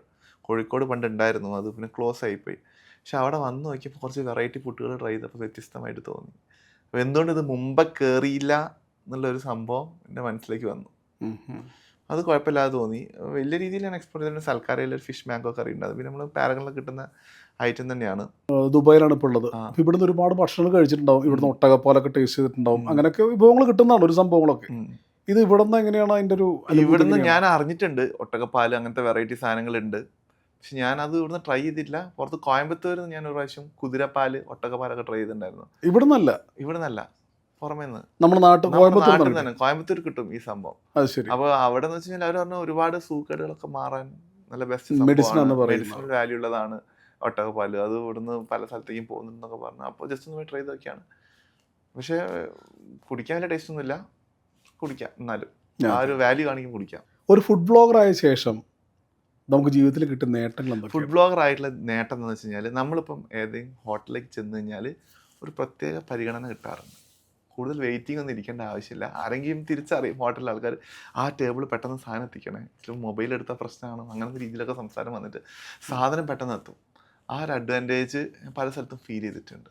ഒരു പ്രത്യേക പരിഗണന കിട്ടും, നല്ല ഭക്ഷണം കിട്ടും, നല്ല ഭക്ഷണം മാക്സിമം അവർ ട്രൈ ചെയ്യും നല്ല ഭക്ഷണം എത്തിക്കാൻ വേണ്ടിയിട്ട്. അപ്പം കുഴപ്പമില്ല, നല്ല രീതിയിൽ പോകുന്നുണ്ട്. പിന്നെ എന്താണെന്ന് വെച്ച് കഴിഞ്ഞാൽ നമ്മൾ തിരക്കിട്ട് ഇങ്ങനെ ഫോൺ വിളിച്ചുകൊണ്ടിരിക്കുമ്പോൾ പല ആൾക്കാരും പല കാര്യങ്ങൾക്കും പല മീറ്റിങ്സിനൊക്കെ വിളിച്ചുകൊണ്ടിരിക്കുന്ന ഇടയ്ക്ക് വരെയായിരിക്കും ആൾക്കാർ വിളിക്കുക, ഈ കുറ്റ്യാടി എവിടെയാണ് നല്ല ഫുഡ് കിട്ടുന്നത്, ഈ തൃശ്ശൂർ എവിടെയാണ് നല്ല ഫുഡ് കിട്ടുന്നത്, കൊച്ചിയിൽ എവിടെയാണ് നല്ല ഫുഡ് കിട്ടുന്നത്. പക്ഷെ നമ്മളെല്ലാവരും സാറ്റിസ്ഫൈ ചെയ്യാറുണ്ട്. എല്ലാവരുടെ അടുത്തും നമ്മൾ പറഞ്ഞു കൊടുക്കും എന്ത് തിരക്കാണെങ്കിലും ഇവിടെ പോയാൽ ഇത് കിട്ടിയാൽ മതി. എൻ്റെ അടുത്ത് തന്നെ ഒരു ചാർട്ട് പോലത്തെ ഒരു സംഭവം ഉണ്ട്, ഞാനത് അവർക്ക് അയച്ചു കൊടുക്കും. നിങ്ങൾ കോഴിക്കോടാണെങ്കിൽ ഇവിടെ പോയിക്കോളൂ, കണ്ണൂരാണെങ്കിൽ അവിടെ പോയിക്കോളൂ എന്നുള്ള രീതിയിൽ അങ്ങനെ ഹാപ്പിയാക്കി വിടും. ഇപ്പം ഈ സിനിമാക്കാരുടെ ഭക്ഷണ രീതിയിൽ നേരിട്ട് കണ്ട ഒരാളാണ്. ശരിക്കും നല്ലൊരു ഓപ്പർച്യൂണിറ്റി ആയിരുന്നു അത്. കാരണം നമ്മളിപ്പോൾ ഒരു കല്യാണ വീട്ടിൽ പോയി കഴിഞ്ഞാൽ അവിടെ ഇവിടെയൊക്കെ ആളുകളെ കാണാൻ പറ്റും. പക്ഷെ ഇത് ഈ ഒരു ഹാളിൻ്റെ ഉള്ളിൽ പക്ക നമുക്ക് എല്ലാവർക്കും പരിചയമുള്ള ഫേസ്, എല്ലാവരും അറിയുന്ന ഫേസ്. അതായത് പക്ഷെ നമ്മളെങ്ങോട്ട് അറിയില്ല, പക്ഷെ നമുക്ക് കുറച്ച് ആൾക്കാരൊക്കെ നമ്മുടെ ജീവിതത്തിൽ കാണാൻ കൊതിച്ച ആൾക്കാരാണ് നമ്മുടെ മുമ്പിൽ കൂടെ അങ്ങോട്ടും ഇങ്ങോട്ടും നടക്കുന്നത്. അപ്പൊ അവർ കഴിക്കുന്ന ഫുഡും കൂടെ കണ്ടപ്പോൾ നമുക്ക് കുറച്ചുകൂടെ ഒരു ഭയങ്കര ഹാപ്പിനെസ് തോന്നി. പക്ഷേ പറയട്ടെ, സിനിമാ മേഖലയിൽ എല്ലാവരും നല്ല ഫുഡിങ് ആണ്. ശരി, എല്ലാവരും അടിപൊളിയായിട്ട് കഴിച്ചിട്ടുണ്ട്. ഒരു പ്ലേറ്റ് ഒക്കെ നല്ല രീതിയിലാണ് ഫില്ലായിട്ടാണ് ഞാൻ കണ്ടിട്ടുള്ളത്. അപ്പോൾ ഒരു മേ ബി പറയാൻ പറ്റില്ല, ഒക്കേഷണലി ഉള്ള കഴിക്കലായിരിക്കും. പക്ഷെ ഒരു ഡയറ്റ് പക്ക ഡയറ്റിൻ്റെ രീതിയിലൊന്നും കണ്ടിട്ടില്ല. എല്ലാവരും നല്ല ഹെവി സൂപ്പർ സ്റ്റാർസ് വരെ അടിപൊളിയായിട്ടാണ് കഴിച്ചുകൊണ്ടിരുന്നത്. സ്വന്തം ജോലി വിട്ട് ഈ പേഷനിലേക്ക് ഇറങ്ങി തിരിക്കുമ്പോൾ ഒരുപാട് വെല്ലുവിളികൾ നേരിടുന്നു. ഒരുപാട് വെല്ലുവിളികളായിരുന്നു. എന്തൊക്കെയായിരുന്നു ആ വെല്ലുവിളികൾ? ഫാമിലിൻ്റെ സൈഡിൽ നിന്നുണ്ടായിരുന്നു, ഫ്രണ്ട്സിൻ്റെ സൈഡിൽ നിന്നുണ്ടായിരുന്നു. കാരണം എനിക്കൊരു റവന്യൂ വന്നുകൊണ്ടിരുന്നതാണ് എൻ്റെ ഒരു ജോലി എന്ന് പറയുന്നത്. പെർ മന്ത് സാലറി കിട്ടിക്കൊണ്ടിരുന്ന, അത്യാവശ്യം തിരക്കില്ലാത്തൊരു സാലറി ഉണ്ടായിരുന്നു. അപ്പോൾ നിങ്ങൾ ഈ സാലറി ഉപേക്ഷിച്ച് നിങ്ങളുടെ റവന്യൂ സോഴ്സ് ഇല്ലാതെ നിങ്ങൾ മാറിക്കഴിഞ്ഞാൽ എന്തായിരിക്കും നിങ്ങളുടെ അവസ്ഥ? ജീവിതം ക്വസ്റ്റ്യൻ മാർക്കായില്ലേ? ഈ സോഷ്യൽ മീഡിയ ഒക്കെ എത്ര കാലം ഉണ്ടാവും, ഇപ്പം നിന്ന് പോകുന്നൊന്നും ഒരു ഐഡിയ ഇല്ല. അപ്പോൾ ഇൻഫ്ലുവൻസർ പൊതുവെ ഫേസ് ചെയ്യുന്ന പ്രോബ്ലമാണ് സോഷ്യൽ മീഡിയ നിന്ന് കഴിഞ്ഞാൽ നിങ്ങൾ എന്ത് ചെയ്യും എന്നുള്ള രീതിയിലുള്ളൊരു സംഭവമൊക്കെ ഉണ്ടായിരുന്നു. അപ്പം അതിനുള്ള ഒരു സൊല്യൂഷനായിട്ട് ഞാൻ എന്താണെന്ന് വെച്ച് കഴിഞ്ഞാൽ, ഞാൻ ആദ്യം തന്നെ എനിക്കൊരു ബേസ് ഞാൻ സെറ്റ് ചെയ്തു. ഒരു ഫിനാൻഷ്യൽ സ്റ്റെബിലിറ്റി എനിക്ക് അവിടെ വേണം, എന്നിട്ട് ഞാൻ ജോലിയിൽ നിന്ന് ഇറങ്ങുള്ളൂ എന്നുള്ളത്. കഴിഞ്ഞ 2 വർഷമായിട്ട് ഞാൻ അതിൻ്റെ പിന്നിൽ തന്നെയായിരുന്നു. ഒരു ഫിനാൻഷ്യൽ സ്റ്റെബിലിറ്റി ഞാൻ അതിൻ്റെ പിന്നിൽ ഉണ്ടാക്കിയതിന് ശേഷമാണ് ഞാൻ പിന്നെ പുറത്തേക്ക് ഇറങ്ങിയത്. ഇറങ്ങിക്കഴിഞ്ഞ് ഇനിയിപ്പോൾ എനിക്ക് ജോലി ഇല്ലെങ്കിലും എനിക്ക് സർവൈവ് ചെയ്യാൻ പറ്റും, അതിനുള്ള കാര്യങ്ങൾ ഞാൻ ബാക്ക്ഗ്രൗണ്ടിൽ ഉണ്ടാക്കി വെച്ചിട്ടുണ്ട്. ആ ഒരു സംഭവം. രണ്ടാമതെന്ന് വെച്ച് കഴിഞ്ഞാൽ, ഇവിടുന്ന് ഇപ്പോൾ ഒരു സാലറി ഇല്ലെങ്കിലും എൻ്റെ ഒരു റവന്യൂ സോഴ്സ് വെച്ച് കഴിഞ്ഞാൽ നമുക്ക് അറിയാമല്ലോ, മെയിൻലി 3 മീഡിയം ഉണ്ട്: ഇൻസ്റ്റാഗ്രാം, ഫേസ്ബുക്ക്, യൂട്യൂബ്. ഫേസ്ബുക്കും യൂട്യൂബും നമുക്ക് റവന്യൂ തരുന്നുണ്ട്. നമ്മൾ കണ്ടന്റ് ക്രിയേറ്റ് ചെയ്തിട്ട് ഇൻസ്റ്റാഗ്രാമിൽ നമ്മൾ ബ്രാൻഡ് കൊളാബറേഷൻസിലാണ് നമ്മൾ റവന്യൂ എടുക്കുന്നത്. അപ്പോൾ തരക്കേടില്ലാത്ത ഒരു ബ്രാൻഡ് കൊളാബറേഷൻസ് ആയിട്ട് ഇപ്പോൾ മുമ്പോട്ട് പോകുന്നുണ്ട്. അറൗണ്ട് 50 ബ്രാൻഡ്സ് ആയിട്ട് നമ്മൾ പെർ മന്ത് കൊളാബറേറ്റ് ചെയ്യും ഇൻസ്റ്റാഗ്രാമിൽ. നോർമൽ ഒരു സർവൈവലിന് 15 പകുതി 25, അതിലും ഒരു 25%, ഒരു 12 വേണ്ട, അതിനും പകുതി ഒരു 5 ബ്രാൻഡ്സ് ആയിട്ട് കൊളാബറേറ്റ് ചെയ്താൽ മതി, നമുക്ക് സുഖമായിട്ട് പോവാം. അപ്പോൾ അതൊക്കെ നമ്മൾ കറക്റ്റ് കാൽക്കുലേഷനിൽ നമ്മൾ കൊണ്ടുപോയി എങ്ങനെയുണ്ട് എന്നുള്ള രീതി, അതായത് ജോലി വിടുന്നതിന് മുമ്പ് അതൊക്കെ സെറ്റ് ചെയ്തു. ഒരു കറക്റ്റ് വിഷൻ മുമ്പോട്ട് വെച്ചതിന് ശേഷം മാത്രമാണ് ജോലി രാജിവെച്ചത്. അപ്പം പിന്നീട് എനിക്കൊരു പാരലലി എന്നെ ഒരു കമ്പനി സ്റ്റാർട്ട് ചെയ്യണം, ആ കമ്പനിയിൽ തന്നെ പല കാര്യങ്ങൾ കൊണ്ടുവരണം എന്നുള്ള ഒരു കാര്യങ്ങളൊക്കെ ഉണ്ട്. എന്നെ സപ്പോർട്ട് ചെയ്യാൻ വേണ്ടിയിട്ട് ഞാൻ വർക്ക് ചെയ്തുകൊണ്ടിരിക്കുന്ന IIM ഒരു പ്രൊഫസറും എൻ്റെ കൂടെ തന്നെ ഉണ്ട്. അപ്പോൾ ആളുടെ സപ്പോർട്ടും ഗൈഡൻസും ഒക്കെ ഉള്ളതുകൊണ്ട് ഒരു കമ്പനി ബാക്കിൽ ഫോം ചെയ്യുന്നുണ്ട്. ആ കമ്പനിയിൽ തന്നെ ഒരുപാട് കാര്യങ്ങൾ ആക്ടിവിറ്റീസ് ഒക്കെ വരുന്നുണ്ട്, അത് ഔട്ട് ആയിട്ടില്ല ശരിക്കും. അപ്പം ഒരു ബാക്കപ്പ് വെച്ചിട്ടാണ് ഇറങ്ങുന്നത്. അപ്പോൾ ഇത് കണ്ടിട്ട് ഇനിയിപ്പം ഒരാളും ഞാനിപ്പോൾ ഉണ്ടായിരുന്ന ജോലി രാജിവെച്ച് ഞാനൊരു വീഡിയോ ചെയ്യാൻ ഇറങ്ങാനുള്ള രീതിയിലുള്ള ധാരണ വേണ്ട, അത് ശരിക്കും തെറ്റാണ്. എന്തെങ്കിലും ഒന്ന് നമ്മൾ ബേസ് ഉണ്ടാക്കി വെക്കാതെ ഇറങ്ങിക്കഴിഞ്ഞാൽ ഒന്നും പറയാൻ പറ്റില്ല എങ്ങോട്ടാണ് പോകുന്നതെന്നുള്ളത്. ആർക്കും പ്രൊഡിക്റ്റ് ചെയ്യാൻ പറ്റില്ല. ടിക്ടോക്ക് ഒക്കെ നിന്ന് പോയതാണ്, എപ്പോഴും അത് നിൽക്കുന്നുള്ളത്. അപ്പം നമ്മൾ കറക്റ്റ് ബേസ് ഉണ്ടാക്കി വെക്കുക, സെറ്റിൽ ചെയ്യുക, അത് തന്നെ. ഏകദേശം 4ഓളം വിദേശ രാജ്യങ്ങളിൽ പോയിട്ടുണ്ട്. അപ്പൊ അവിടെയൊക്കെ പോയിട്ട് ഭക്ഷണം, അവിടുത്തെ രുചി ഭേദങ്ങളും കണ്ടറിഞ്ഞ ഒരാളാണ്. അപ്പൊ അവിടുത്തെ ഭക്ഷണം എന്ന് വെച്ച് കഴിഞ്ഞാൽ ഓരോ രാജ്യങ്ങളും വ്യത്യസ്തമാണ്. ഇപ്പൊ തായ്ലൻഡ്, മലേഷ്യ, ശ്രീലങ്ക ഒക്കെ പോയതിനു ശേഷം വീട്ടിൽ വന്ന് തൂക്കി നോക്കുമ്പോൾ വെയിറ്റ് കുറഞ്ഞിട്ടുള്ളത്. ഞാൻ കഴിഞ്ഞ പ്രാവശ്യം തായ്ലൻഡിൽ പോയി വന്നപ്പോൾ അറൗണ്ട് ഒരു 2.5 കിലോൻ്റെ അടുത്ത് കുറഞ്ഞു. കാരണം അവിടുത്തെ ഫുഡ് നമുക്ക് തീരെ പറ്റില്ല, അവിടുത്തെ ഒരു സ്മെല്ല് തന്നെ വരാറുണ്ട്. അവർക്ക് ഭയങ്കര ഇതായിരിക്കും, പക്ഷെ നമുക്ക് പറ്റില്ല. ഇനിയിപ്പോൾ ദുബായിൽ വന്ന് നേരെ വീട്ടിൽ പോയി തൂക്കുമ്പോൾ 2 കിലോ കൂടുതലായിരിക്കും. അതാണ് ആ ഒരു വ്യത്യാസമുണ്ട്. ഒരുപാട് ഫുഡ് നമ്മൾ ട്രൈ ചെയ്യും.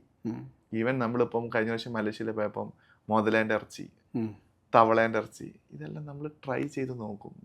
വിശപ്പിന് വേണ്ടി കഴിക്കുകയല്ല, ജസ്റ്റ് ഒന്ന് ട്രൈ ചെയ്ത് നോക്കിയിട്ട് എങ്ങനെയുണ്ട് എന്നുള്ള രീതിയിലൊന്ന് കാണിക്കാൻ വേണ്ടിയിട്ട്. ആ കണ്ടന്റ് നമ്മൾ പബ്ലിക്കിൻ്റെ അടുത്തും കൂടെ എത്തിക്കുക. ഇങ്ങനത്തെ ഐറ്റംസ് ഇവിടെ കിട്ടും. ഇപ്പം എന്ന് വെച്ച് കഴിഞ്ഞാൽ കാലഘട്ടം മൊത്തത്തിൽ മാറി. ഇപ്പം ആൾക്കാർ ഏറ്റവും കൂടുതൽ സഞ്ചരിക്കാൻ തുടങ്ങി.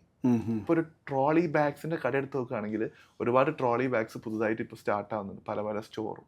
ട്രോളി ബാഗ്സിൻ്റെ സെയിലിൻ്റെ ഒരു നോക്കുകയാണെങ്കിൽ തന്നെ ഗ്രാഫ് ഇപ്പോൾ കൂടുതലാണ്. കാരണം നമ്മൾ സൂപ്പർ മാർക്കറ്റിലൊക്കെ പോയിട്ട് ഒരുപാട് ഓഫേഴ്സിൻ്റെ വീഡിയോ ചെയ്യുന്നതാണ് ഇടയ്ക്കിടയ്ക്ക്. എല്ലാ ഓഫേഴ്സിലും ഒരു ട്രോളി ബാഗിന് ഓഫർ ഉണ്ടാവും. ഈ കോവിഡിന് ശേഷം ആൾക്കാർ ഒരുപാട് യാത്ര ചെയ്യാൻ തുടങ്ങി, പല പല മേഖലയിലേക്ക് പോകാൻ തുടങ്ങി. അപ്പം യാത്രാ വീഡിയോകളും അവിടുത്തെ ഫുഡ് വീഡിയോകളും ആൾക്കാർ ഒരുപാട് അക്സെപ്റ്റ് ചെയ്യുന്നുണ്ട്. അതിൻ്റെ റീച്ച് വെച്ച് നോക്കുകയാണെങ്കിൽ നമുക്ക് നല്ല റീച്ച് കിട്ടാറുണ്ട്. അപ്പോൾ അവിടുത്തെ ഫുഡിൻ്റെ കാഴ്ചകൾ നമ്മൾ ഇങ്ങോട്ട് എത്തിക്കാൻ മാക്സിമം ശ്രമിക്കാറുണ്ട്. പക്ഷേ ഏകദേശം നമ്മുടെ ഈ ശ്രീലങ്ക ഇന്ത്യയൊക്കെ ആയിട്ട് ശ്രീലങ്ക ഇന്ത്യയൊക്കെ ഓൾമോസ്റ്റ് സെയിം തന്നെയാണ്, വലിയ വ്യത്യാസമൊന്നുമില്ല. അവിടെയൊക്കെ നമുക്ക് അതേ ടൈപ്പുള്ള ഫുഡൊക്കെ കിട്ടും. പക്ഷേ മലേഷ്യ, തായ്ലൻഡാണ് പക്ക. അതെന്ന് വെച്ച് കഴിഞ്ഞാൽ നമ്മൾ നോർമലി പാക്കേജ് രീതിയിൽ പോകുമ്പോൾ നമുക്ക് അവിടുന്ന് ഫുഡ് ഉണ്ടാവും ഓൾറെഡി നമ്മുടെ മെനുവിലേക്കും. പക്ഷെ നമ്മൾ നേരെ വെച്ച് എക്സ്പ്ലോർ ചെയ്ത് പോകുമ്പോൾ നമുക്ക് ആ പാക്കേജ് ഉള്ള സൈസ് കിട്ടില്ല. പാക്കേജ് എന്ന് വെച്ചാൽ നമ്മൾ ഏജൻസി ഇല്ലാതെ ഡയറക്റ്റ്ലി പോകുന്നതായിരിക്കും. അപ്പം നമ്മൾ തന്നെ കണ്ടുപിടിച്ച് കഴിക്കണം. അതാണ് നമുക്ക് ചില സ്ഥലത്ത്. അങ്ങനെയുള്ള രാജ്യങ്ങളിലൊക്കെ പോകുമ്പോൾ അവിടെ നിന്ന് വല്ല നമുക്ക് എക്സ്പെരിമെന്റ് ചെയ്യാനുള്ള സംഭവങ്ങളൊക്കെ ഉണ്ടാവാറുണ്ട്, ചില കമ്പാരിസണും കാര്യങ്ങളൊക്കെ ചെയ്യാനുള്ള സംഭവം. എക്സ്പെരിമെന്റ് ചെയ്യാൻ പറ്റും. ഇപ്പം തന്നെ നമ്മളിപ്പം പല രാജ്യങ്ങൾ ചേരനെ തിന്ന നാട്ടിൽ പോയാലും നടുക്കഷ്ണം കഴിക്കണം എന്നാണല്ലോ. നമ്മൾ എവിടെ പോയി കഴിഞ്ഞാലും അവിടുത്തെ ക്യുസിൻ ട്രൈ ചെയ്യാൻ നോക്കിക്കഴിഞ്ഞാൽ എന്തുകൊണ്ട് ബെസ്റ്റാണ്. കാരണം ഇപ്പം തായ്ലൻഡിൽ പോയിട്ട് തായ് ഫുഡ് കഴിച്ച് കഴിഞ്ഞാൽ നമ്മുടെ നാട്ടിലൊരു തായ് റെസ്റ്റോറൻറ്റ് വരുമ്പോൾ നമുക്ക് പറയാം, ഓ ഈ ഫുഡ് നമ്മൾ അവിടുന്ന് കഴിച്ചിട്ടുണ്ട്, അതേ ലെവൽ ഇത് വന്നിട്ടുണ്ട് അല്ലെങ്കിൽ വന്നിട്ടില്ല എന്നുള്ള രീതിയിൽ. അല്ലാതെ നമ്മുടെ നാട്ടിലിപ്പോൾ ഒരു തായ് റെസ്റ്റോറൻറ്റിൽ പോയിട്ട് നമ്മളൊരു വീഡിയോ ചെയ്യുമ്പോൾ പറയാം ഈ തായ് ഫുഡാണ് അടിപൊളിയാണ് സൂപ്പറാണെന്ന് പറഞ്ഞാൽ നമ്മൾ ആളായിട്ടില്ല. നമുക്ക് അവർ ചോദിക്കും നിങ്ങൾ തായ്ലൻഡിൽ പോയിട്ട് കഴിച്ചിട്ടുണ്ടോ, ഇതാണോ ഒത്തൻറ്റിക് ആയിട്ടുള്ള സംഭവം എന്നുള്ള രീതിയിൽ. അങ്ങനത്തെ കുറേ കാര്യങ്ങൾ പ്രൂവ് ചെയ്യണമെങ്കിൽ നമ്മൾ ആ നാട്ടിൽ തന്നെ പോകണം. അങ്ങനെ എക്സ്പെരിമെൻറ്റ് ചെയ്യും. ഇനിയിപ്പോൾ നമ്മുടെ നാട്ടിലിപ്പോൾ കോഴിക്കോടല്ലാതെ വേറെ ഏതെങ്കിലും ഡിസ്ട്രിക്റ്റിൽ പോയിട്ട് അവിടുത്തെ സ്പെഷ്യൽ എല്ലാ ഡിസ്ട്രിക്റ്റും നമ്മൾ ഓൾമോസ്റ്റ് കവേർഡ് ആണ്. ആ ഡിസ്ട്രിക്റ്റിൽ വെച്ചിട്ട് ഏറ്റവും ഭംഗിയായിട്ട് ഏറ്റവും ടേസ്റ്റി ഡിസ്ട്രിക്റ്റിൽ വെച്ചിട്ട് നമ്മൾ ഏറ്റവും ടേസ്റ്റി ആയിട്ട് ഇപ്പോൾ ഫുഡ് കിട്ടുന്ന സ്ഥലം എന്ന് വെച്ച് കഴിഞ്ഞാൽ നമ്മളിപ്പം പറയുന്നത് കണ്ണൂർ സൈഡ് തന്നെയാണ്. കണ്ണൂരിൽ തലശ്ശേരി കണ്ണൂർ ഭാഗത്ത് കിട്ടാറുണ്ട് അടിപൊളി. കണ്ണൂർ പാരീസ് ഹോട്ടലൊക്കെ അടിപൊളിയാണ്. തൃശ്ശൂർ പോയിട്ടുണ്ട്, തിരുവനന്തപുരം, ഒരുവിധം എല്ലാ ജില്ലകളും. നമ്മൾ എങ്ങനെയാണെന്ന് വെച്ച് കഴിഞ്ഞാൽ മെയിൻലി നമുക്ക് ഏതെങ്കിലും കല്യാണ ഷൂട്ടോ ബ്രാൻഡ് ഷൂട്ടോ ഒക്കെ ഏതെങ്കിലും ലൊക്കേഷനിലുണ്ടെങ്കിൽ നമ്മൾ ആ ലൊക്കേഷൻ മൊത്തത്തിൽ ട്രാപ്പ് ചെയ്യും. ഇപ്പം നമുക്കൊരു തിരുവനന്തപുരത്ത് ഒരു കല്യാണ ഷൂട്ട് ഉണ്ടെങ്കിൽ തിരുവനന്തപുരം നമ്മൾ ഒരു ദിവസമാണ് കല്യാണ ഷൂട്ടെങ്കിൽ നമ്മൾ 3 ദിവസത്തേക്ക് പ്ലാൻ ചെയ്യും. 3 ദിവസത്തേക്ക് പ്ലാൻ ചെയ്തിട്ട് അവിടെ ഏതൊക്കെ ഫുഡ് സ്പോട്ട് ഉണ്ട് അതൊക്കെ ഒരുവിധം കവർ ചെയ്യും. നമ്മളതുവരെ മധുരൈ കവർ ചെയ്തിട്ടുണ്ട്, വിശാഖപട്ടണം കവർ ചെയ്തിട്ടുണ്ട്, പളനി, പൊള്ളാച്ചി, പാലക്കാട്, മൊത്തത്തിൽ നമ്മൾ താഴെ കന്യാകുമാരി, പിന്നെ നമ്മുടെ രാമേശ്വരം, ചെന്നൈ ഏരിയ, പിന്നെ വിശാഖപട്ടണം, ബാംഗ്ലൂർ ഏരിയ മൊത്തം കവർ ചെയ്തിട്ടുണ്ട്. ആന്ധ്ര സ്റ്റൈല്, ഗോവ, മാംഗ്ലൂർ, ഒരു സൗത്ത് മുംബൈ മൊത്തം കവർ ചെയ്തിട്ടുണ്ട്, ഡൽഹി മൊത്തം കവർ ചെയ്തിട്ടുണ്ട്. പഞ്ചാബ് കവർ ചെയ്യാൻ ഉദ്ദേശിച്ച് ഫ്ലൈറ്റ് വെട്ടിച്ചു, പക്ഷെ കിട്ടിയില്ല. നോർമലി ഫ്ലൈറ്റ് നേരത്തെ പുറപ്പെടും ഞങ്ങൾ എത്തുന്നതിന് മുന്നേ. അങ്ങനത്തെ കുറേ കാര്യങ്ങൾ വന്നിട്ടുണ്ട്. ഇനി നമ്മൾ കുറച്ചുകൂടെ നോർത്തേൺ പാർട്ട് ഓഫ് കേരള ഒന്ന് ഫോക്കസ് ചെയ്യണം എന്നുള്ള രീതിയിലാണ് പോകുന്നത്. നോട്ട് ഓഫ് കേരള അല്ല, ഇന്ത്യ. ഇപ്പൊ നമ്മൾ മലയാളിയിൽ ഏറ്റവും കൂടുതൽ ഇഷ്ടപ്പെടുന്നത് പൊറോട്ട ബീഫാണ്.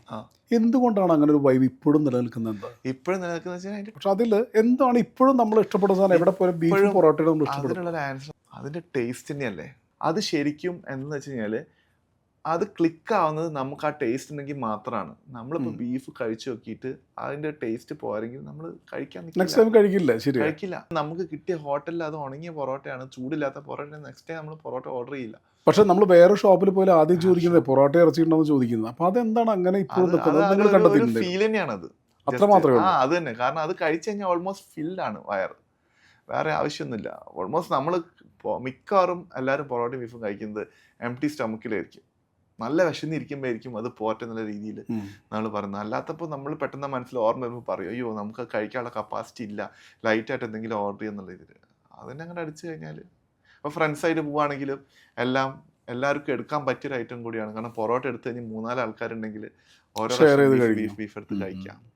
ചിക്കൻ ആണെങ്കിൽ ഒരു CDF ആയിരിക്കും ചിലപ്പോൾ കൊണ്ടുവെക്കുന്നത്, പറയാൻ പറ്റില്ല. 4-5 ആൾക്കാർ പിടിച്ച് വലിച്ചു കൊണ്ടുപോയി കഴിഞ്ഞാൽ കോൺട്രവേഴ്സീസ് ഒക്കെ അവിടെ ഉണ്ടെങ്കിലും ആൾക്കാർക്ക് ഫുഡിനോടൊരു ഇഷ്ടമുണ്ടല്ലോ. അതിനോട് തന്നെ നല്ലതും ചീത്തയായിട്ടുള്ള അനുഭവമൊക്കെ ഉണ്ടായിരിക്കും. ചീത്തയായിട്ടുള്ള അനുഭവം ഉണ്ട്. ഓടിച്ചിട്ടുണ്ട് വീഡിയോ എടുക്കാൻ പോയിട്ട്.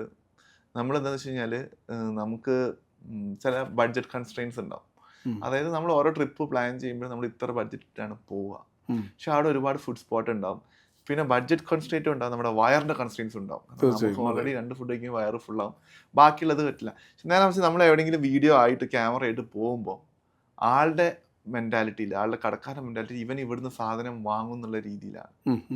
നമ്മൾ കുറെ നേരം എടുത്ത് നിന്നിട്ടും സാധനം ഒന്നും വാങ്ങിയില്ലെങ്കിൽ ആള് പറയും നോ നോ നോ പോയിക്കോ എന്നുള്ള രീതി. നമ്മൾ അടുത്ത മലേഷ്യ പോയപ്പോൾ ഒക്കെ നമുക്ക് അനുഭവം ഉണ്ടായിട്ടുണ്ട്. നമ്മൾ അവിടുന്ന് ഫുൾ വീഡിയോ എടുത്ത് അവരുടെ അടുത്ത് വർത്തമാനങ്ങളൊക്കെ പറഞ്ഞ് കാര്യങ്ങളൊക്കെ എടുത്തെങ്കിൽ ലാസ്റ്റ് നമുക്കൊന്നും വാങ്ങിയിട്ടില്ലെങ്കിൽ ആ ഒരു ഇത് വരും. കാരണം ആ ഒരു ഐറ്റം എന്ന് വെച്ച് കഴിഞ്ഞാൽ നമുക്ക് അധികം കഴിക്കാൻ പറ്റാത്തൊരു ഐറ്റം ആയിരിക്കും. പക്ഷെ നമ്മൾ ആ സ്പോട്ട് കാണിച്ചു കൊടുക്കുക ഇങ്ങനത്തെ രീതിയിൽ എന്നുള്ള രീതിയിലുണ്ട്. ഈ മലേഷ്യയിൽ പാമ്പിനെ അതൊക്കെ തന്നെ അത് നമുക്ക് കഴിക്കാൻ പറ്റുന്ന നമുക്ക് കാണിച്ചു കൊടുക്കാം. ഇങ്ങനത്തെ രീതിയിലാണ് കഴിക്കാൻ പറ്റുന്നതാണ്. നമുക്ക് എന്തെങ്കിലും ഒരു സാമ്പിളെങ്കിലും വാങ്ങി കഴിച്ചു നോക്കാം. നമുക്കൊരു മെന്റൽ സാറ്റിസ്ഫാക്ഷൻ കൂടെ വേണം. കഴിക്കാൻ പറ്റുന്ന സാധനം ആകുമ്പോൾ ഒബ്വിയസ്ലി അതാണ് സംഭവിക്കുന്നത്. അശ്വലിന്റെ ബ്ലോഗും കാര്യങ്ങളൊക്കെ കണ്ട് ഒരുപാട് ഇൻസ്പയർ ആയിട്ട് ഒരുപാട് യങ്സ്റ്റേഴ്സ് ഇതിലേക്ക് വന്നുകൊണ്ടിരിക്കും. ഇഷ്ടം പോലെ അവർക്ക് കൊടുക്കാനുള്ള ഒരു മെസ്സേജ് എന്താണ്? അവർക്ക് കൊടുക്കാനുള്ള മെസ്സേജ്, എൻ്റെ കൂടെ ആരൊക്കെ എൻ്റെ ഫ്രണ്ട്സൊക്കെ ഇപ്പം ആക്ച്വലി നമ്മുടെ ഒരു ഗ്രൂപ്പിൽ ഞാനായിരുന്നു ആദ്യം ഒരു വ്ളോഗിങ് എന്നുള്ള രീതിയിൽ വന്നത്. എൻ്റെ കൂടെ ഉണ്ടായിരുന്ന ഫ്രണ്ട്സൊക്കെ ഇപ്പോൾ വ്ളോഗിങ് ഞാൻ തന്നെയാണ് അവരുടെ അടുത്ത് പറയുന്നത്, കാര്യങ്ങൾ ഇങ്ങനെ ചെയ്യ്, അങ്ങനെ ചെയ്യ്, ഇങ്ങനെ ചെയ്യുന്നുള്ള രീതിയിൽ. അപ്പോൾ നമ്മൾ വളരുമ്പോൾ നമ്മളെ കൂടെയുള്ള ആൾക്കാരും വളരുക, നമ്മൾ മാക്സിമം അറിവ് പറഞ്ഞു കൊടുക്കുക. ഞാൻ ഒരുപാട് കോളേജസിലും ഒരുപാട് സ്കൂൾസിലൊക്കെ സോഷ്യൽ മീഡിയനെ കുറിച്ച് എങ്ങനെയാണ് നമ്മളിതിലേക്ക് ഇറങ്ങിയെന്നുള്ളതിനെ പറ്റി പറഞ്ഞു പോയിട്ടുണ്ട്. അവസാനം നമ്മൾ ചോദിക്കുമ്പം ഇതിൻ്റെ കാര്യങ്ങളൊക്കെ അറിയുമ്പം അവരുടെ അടുത്ത് നിന്ന് ഇങ്ങോട്ടൊരു പോസിറ്റീവ് റിപ്ലൈ ആണ്, എങ്ങനെയാണെന്നാൽ ഞങ്ങളും ഇതിലേക്ക് ഇറങ്ങിക്കോട്ടെ എന്നുള്ള രീതിയിൽ. പക്ഷെ എന്താണെന്ന് വെച്ച് കഴിഞ്ഞാൽ ആകെ ഓരോ കാര്യം പറയാനുള്ളൂ, ഇറങ്ങുമ്പം എന്തായാലും നിങ്ങളുടെ സോഴ്സ് ഓഫ് റവന്യൂ അല്ലെങ്കിൽ ഒരു ജോലി അവിടെ എന്തായാലും വേണം. കംപ്ലീറ്റ്ലി ഇതിലേക്ക് ഇറങ്ങിക്കഴിഞ്ഞാൽ ഒന്നും ചെയ്യാൻ പറ്റില്ല. ഇതിൽ തന്നെ ഒരു റവന്യൂ മോഡ് വരണമെങ്കിൽ എന്തായാലും മിനിമം ഒരു 3 to 4 വർഷം കഴിയണം. ഇപ്പം തന്നെ തുടങ്ങിക്കഴിഞ്ഞാൽ ഒരുപാട് എഫേർട്ടും വേണം. അത്യാവശ്യം ജെന്യൂനും ആയിരിക്കണം പല സ്ഥലങ്ങളിലൊക്കെ പോയിട്ട്. അപ്പം അങ്ങനെ ഉണ്ടെങ്കിൽ നമുക്ക് ആ ഒരു ഇമ്പാക്റ്റ് ഉണ്ടാവുള്ളൂ. അതാണ് മെയിൻലി പറയാനുള്ളത്. പിന്നെ ആർക്ക് വേണമെങ്കിലും സ്റ്റാർട്ട് ചെയ്യാം. Social media, Facebook, Instagram open ആണ്. അതിന് ആപ്ലിക്കേഷൻ അങ്ങനത്തെ കാര്യങ്ങൾ ഫില്ല് ചെയ്യാനൊന്നും ആവശ്യമില്ല. ആർക്ക് വേണമെങ്കിലും തുടങ്ങാം. പക്ഷേ ഇപ്പം എന്ന് വെച്ച് കഴിഞ്ഞാൽ എല്ലാ ബിസിനസ്സും സോഷ്യൽ മീഡിയ വഴിയാണ് കുറച്ച് ഡെവലപ്പ് ചെയ്ത് പോകുന്നത്. ഈവൻ നമ്മളിപ്പം ഏത് കമ്പനി നോക്കുകയാണെങ്കിലും ഓരോ കമ്പനിയിൽ ഒരു സോഷ്യൽ മീഡിയ മാനേജർ ഉണ്ടാവും, ഒരു പോസ്റ്റ് അവിടെ ക്രിയേറ്റ് ചെയ്യുന്നത്. അതുകൊണ്ട് തന്നെ ഡിജിറ്റൽ മാർക്കറ്റിംഗിൽ കോഴ്സസ് ഒരുപാട് വരുന്നുണ്ട്. ഇപ്പം വീഡിയോ എടുക്കാനാണെങ്കിലും എഡിറ്റ് ചെയ്യാനാണെങ്കിലും ഓരോ കമ്പനിയിലും ഓരോ സ്റ്റാഫിന് തന്നെ വെക്കുന്നുണ്ട്. ഈവൻ ഓരോ സൂപ്പർ മാർക്കറ്റ് നോക്കുകയാണെങ്കിലും സൂപ്പർ മാർക്കറ്റിൽ ഒരു സ്റ്റാഫ് ഉണ്ട് അവിടുത്തെ വീഡിയോസ് എടുക്കാൻ വേണ്ടിയിട്ട്.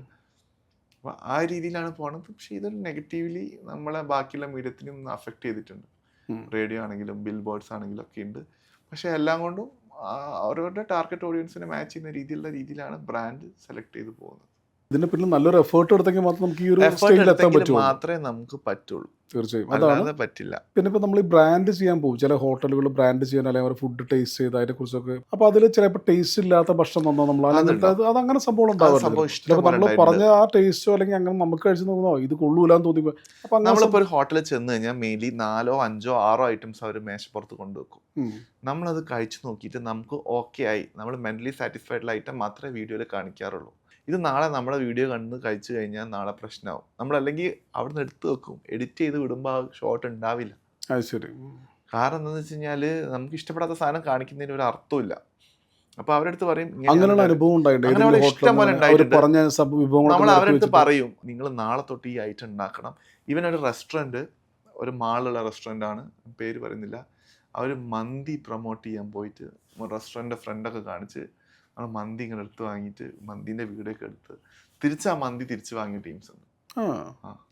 കഴിക്കാൻ ചോദിക്കുക നിങ്ങൾ കഴിച്ച് ടേസ്റ്റ് നോക്കുന്നുണ്ടോ, ഇങ്ങനെ ആക്കുന്നുണ്ടോ എന്നുള്ള രീതിയിൽ അത് തിരിച്ച് വാങ്ങിയ ടീംസ്. ഈവൻ സ്റ്റാഫിൻ്റെ പ്രശ്നം കൊണ്ടാണോ മുതലാളിൻ്റെ പ്രശ്നം കൊണ്ടാണോ എന്നറിയില്ല. അപ്പോൾ അങ്ങനത്തെ രീതിയിലുള്ള ആൾക്കാരെ നമ്മൾ ഫിൽട്ടർ ചെയ്തിട്ടാണ് മാക്സിമം നമ്മൾ കണ്ടന്റ് ചെയ്യാറ്. അവരുടെ ഒരു 100 എൻക്വയറീസ് വരുന്നുണ്ടെങ്കിൽ ഒരു 60 എണ്ണം 50 തന്നെ ചെയ്യാറുള്ളൂ. അല്ലാത്ത കുറേ ഗെയിംസ് അതേപോലെ ബെറ്റിംഗ് ആപ്പൊക്കെ ഇഷ്ടം പോലെ വരാറുണ്ട്. പിന്നെ അതേപോലെ നമ്മുടെ എഡ്യൂക്കേഷൻ ഇൻസ്റ്റിറ്റ്യൂഷൻസ് ഒക്കെ വരാറുണ്ട്.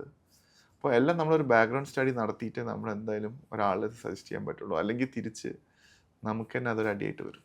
ഇപ്പോൾ നമ്മുടെ നാട്ടിലൊക്കെ നമ്മൾ ഏറ്റവും കൂടുതൽ അഭിമുഖീകരിക്കുന്ന പ്രശ്നം എന്ന് വെച്ചാൽ ഭക്ഷണത്തിൽ മായം ചേർക്കുന്നത്. സാധാരണ ഈ മീനിൽ പിന്നെ മാംസങ്ങളിലൊക്കെ ഉണ്ടാവും. അതെന്തുകൊണ്ടാണ് നമുക്കതൊന്നും ഗൈഡ് ചെയ്യാൻ പറ്റില്ല? നമുക്കത് ട്രാക്ക് ചെയ്യാൻ പറ്റില്ല മാംസത്തിലൊക്കെ ചേർക്കുന്നത്. പക്ഷെ ഫുഡിൽ കളർ ചേർക്കുന്നതിലും അജിനോമോട്ടോ ചേർക്കുന്നതൊക്കെ നമുക്ക് കാണാൻ പറ്റും. നമ്മൾ പല സ്ഥലത്തും കിച്ചണിൽ പോയിട്ട് വീഡിയോ എടുക്കാറുണ്ട്. വീഡിയോ എടുക്കുമ്പോൾ നമ്മൾ ചില സ്ഥലത്തൊക്കെ മുകളിൽ കാണാറുണ്ട് കളറിൻ്റെ സംഭവം, ഇങ്ങനത്തെ സംഭവമൊക്കെ കാണാറുണ്ട്. നമ്മൾ മാക്സിമം, പക്ഷെ നമുക്ക് അതിലൊരു പവർ ഇല്ല അവരുടെ അടുത്ത് പറയാൻ വേണ്ടിയിട്ട്. കാരണം അവർ ഡിസൈൻ ചെയ്ത മെനു ആണ്, ഡിസൈൻ ചെയ്ത ക്യുസീനാണ്, അവരുടെ ഷെഫിൻ്റെ തീരുമാനമാണ് ഫൈനൽ. പക്ഷെ നമ്മൾ മാക്സിമം പറയാറുണ്ട് അവരുടെ അടുത്ത്, അല്ലെങ്കിൽ നമ്മുടെ ഉള്ളിലേക്ക് കയറുമ്പോൾ അവർ മാക്സിമം മാറ്റി വെക്കും. ടൈമിൽ മാറ്റി വെക്കാറാണ്. ചിലർ നേരിട്ട് പറയാറുണ്ട്, ഞങ്ങളിതാ സ്റ്റിക്കർ ഒട്ടിച്ച് വെച്ചിട്ടുണ്ട് കേട്ടോ, നോ കളേഴ്സ് ആഡഡ് അല്ലെങ്കിൽ നോ അജിനോമോട്ടഡ് ആഡഡ് എന്ന രീതിയിൽ. ചിലർ പറയും ഞങ്ങൾ ഓപ്പൺ കിച്ചണാണ്, വന്നിരിക്കുന്ന ആൾക്കാർക്ക് വന്നിരുന്ന് കഴിക്കുമ്പോൾ തന്നെ കിച്ചണിൽ കാണാൻ പറ്റും എന്തൊക്കെ ഇൻഗ്രീഡിയൻസ് ആണ് ഇടുന്നത് എന്നുള്ള രീതിയിൽ. അപ്പോൾ അങ്ങനത്തെ സംഭവമൊക്കെ ആകുമ്പോൾ ആൾക്കാർക്ക് ഒന്നുകൂടെ ഒരു ട്രസ്റ്റ് ഫാക്ടർ ഉണ്ടാവും, ആൾക്കാർ പോയിട്ട് കഴിക്കും ഫുഡ്. അപ്പോൾ അങ്ങനത്തെ ഒരു സിസ്റ്റമാണ് പല ഹോട്ടൽസ് ഇപ്പോൾ ഫോളോ ചെയ്യുന്നത്, കിച്ചൺ കാണുന്ന രീതിയിൽ. പിന്നെ ഹോട്ടൽസിനെക്കാട്ടും എത്രയോ മെച്ചാണ് നമ്മുടെ തട്ടുകടയിൽ ഫ്രണ്ടിൽ ഇരുന്നിട്ട് പ്രിപ്പയർ ചെയ്യുന്നുണ്ടല്ലോ, സ്പോട്ടിൽ നമുക്ക് കാണാൻ പറ്റും എങ്ങനെയൊക്കെയാണ് എന്തൊക്കെയാണ് കാര്യങ്ങൾ ആഡ് ചെയ്യുന്നുള്ളത്. അപ്പം അങ്ങനത്തെ രീതിയൊക്കെ ആകുമ്പോൾ ഹൈജീൻ മാറ്റർ ആണ്. പക്ഷെ എന്താണെന്ന് വെച്ച് കഴിഞ്ഞാൽ അവിടെ നമ്മൾ ഒരുപാട് തട്ടുകടകൾ നോക്കുകയാണെങ്കിൽ തന്നെ തട്ടുകടയിൽ എപ്പോഴും ഫുഡ് വളരെ പെട്ടെന്ന് സ്പെൻഡായി പോകും, വളരെ സ്പീഡായിട്ട് ഫുഡ് പോകും. ചില ഹോട്ടലിൻ്റെ ഉള്ളിലൊക്കെ കുറേ നേരം നിന്നിട്ടൊക്കെ ആയിരിക്കും വരുന്നത്, പക്ഷെ നമുക്കൊന്നും ട്രാക്ക് ചെയ്യാൻ പറ്റില്ല. നമ്മൾ നേരിടുന്ന വെല്ലുവിളിയാണ് ശരിക്കും ഫുഡിൻ്റെ കാര്യത്തിൽ നേരിടുന്നൊരു വെല്ലുവിളിയാണ്. ഇനിയിപ്പോൾ വലിയ 5 സ്റ്റാർ ഹോട്ടലാണെങ്കിലും ഇതാണെങ്കിലും ചില ഹോട്ടലിൽ പറയും ഞങ്ങൾക്ക് ഇവിടെ ഫ്രിഡ്ജ് ഇല്ല എന്ന് വെച്ച് കഴിഞ്ഞാൽ അവർ മീറ്റൊക്കെ അന്നത്തെ ഫ്രഷാണ് യൂസ് ചെയ്യുന്നത്, പിറ്റേ ദിവസം അവർ വെക്കുന്നില്ല, പിറ്റേ ദിവസം വെക്കാൻ പറ്റുന്ന ഐറ്റംസ് ഇല്ല എന്നുള്ള രീതിയിലൊക്കെ വരുന്നുണ്ട് പഴയ ഹോട്ടൽസൊക്കെ. അപ്പോൾ അങ്ങനത്തെ കുറേ കാര്യങ്ങൾ നമ്മൾ തരാറുണ്ട്. പക്ഷേ ഈ കാര്യങ്ങളൊക്കെ നമ്മൾ കമ്മ്യൂണിക്കേറ്റ് ചെയ്ത് കഴിഞ്ഞാൽ നാളെ എന്താ സംഭവിക്കുന്നൊന്നും പറയാൻ പറ്റില്ല. അതുകൊണ്ട് നമുക്ക് പറയാനും പറ്റില്ല. നമുക്ക് അതുപോലെ തന്നെ 3-4 കേസുകൾ പോലത്തെ സാധനങ്ങൾ, പോലീസ് സ്റ്റേഷൻ കേസുകൾ വരെ വന്നിട്ടുണ്ട്, നമ്മൾ എൻഡോസ് ചെയ്തിട്ട് പിന്നീട് പ്രശ്നമായിട്ടുള്ള കാര്യങ്ങൾ. ഇപ്പോൾ സാധാരണ നമ്മളിങ്ങനെ ഒരുപാട് വ്ളോഗ് ചെയ്തു, അതിന് താഴെയൊക്കെ കമൻസ് ഒരുപാട് എന്താ പറയുക നല്ലതും ചീത്തയായിട്ടൊക്കെ വരാറുണ്ട്.